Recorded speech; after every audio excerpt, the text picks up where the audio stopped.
When Sony announced Ghost of Tsushima at Paris Game Week in 2017, I was intrigued. We didn't get much information at the time, but I have long wanted a good samurai game. I always thought the samurai game would be a good fit for the Assassin's Creed series, but it never came to fruition. Since this game was announced so far away from release date, I kinda lost interest and I stopped tracking its progress. It wasn't until the Sony State of Play that happened in May where my interest was reignited. I have to be honest, I don't care much for the games that Sucker Punch makes. I'm not a big fan of Infamous, and I've never been a fan of Sly Cooper.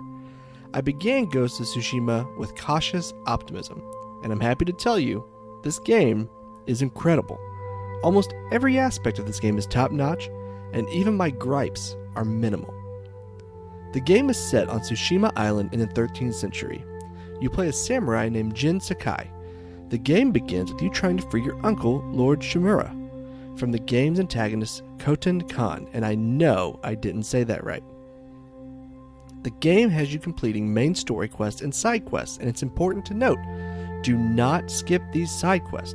While they don't always have a major impact on the story, they are unique and fun, and they provide you with a chance to improve your character.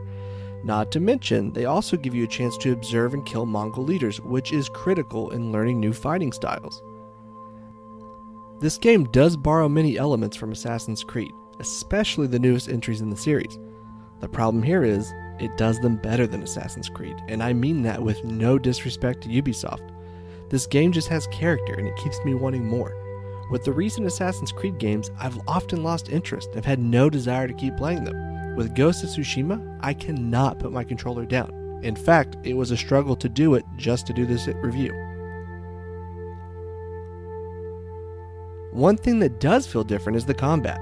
I feel like I have complete control over Jin. When he enters combat, the animations are fluid. Sure, there's the occasional clipping where I may phase through an enemy or an object, but I can overlook that. Another thing is I love how you navigate to your next location. The game does not have a mini-map or any waypoints for you to go to. Instead, when you go to the game's map in the menu and you put a marker down, you then swipe up on the PlayStation 4's touchpad, and the wind will blow, taking the leaves and you with it. Now, it doesn't take you with it literally, it's just a guide. This game is deep. The character skill trees are not just tied to skill points, but your progression by completing certain tasks. See a golden bird? Follow it. Find a fox running near you? Follow it.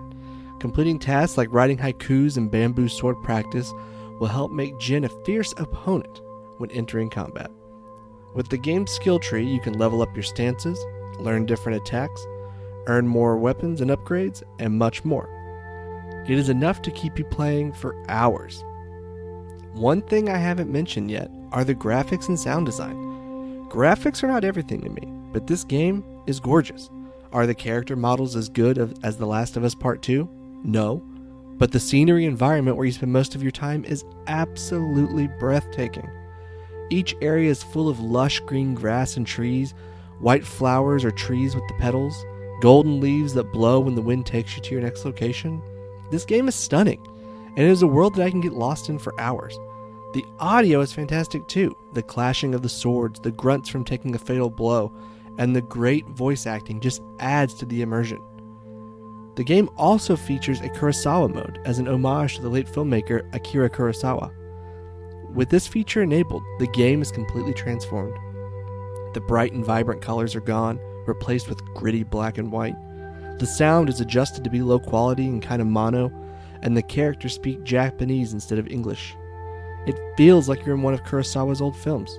While this is a very nice feature, and I've taken many clips and photos in this mode, for me, it is not practical to play this way, especially with some of the quests requiring you to find locations based on the color of the trees or flowers. Sony has ended this generation of gaming strong. With 2 incredible releases released just in the last month, Ghost of Tsushima adds to the impressive list of exclusive games the PS4 saw, and it's one you should not miss. I give this game 4.5 out of 5 stars.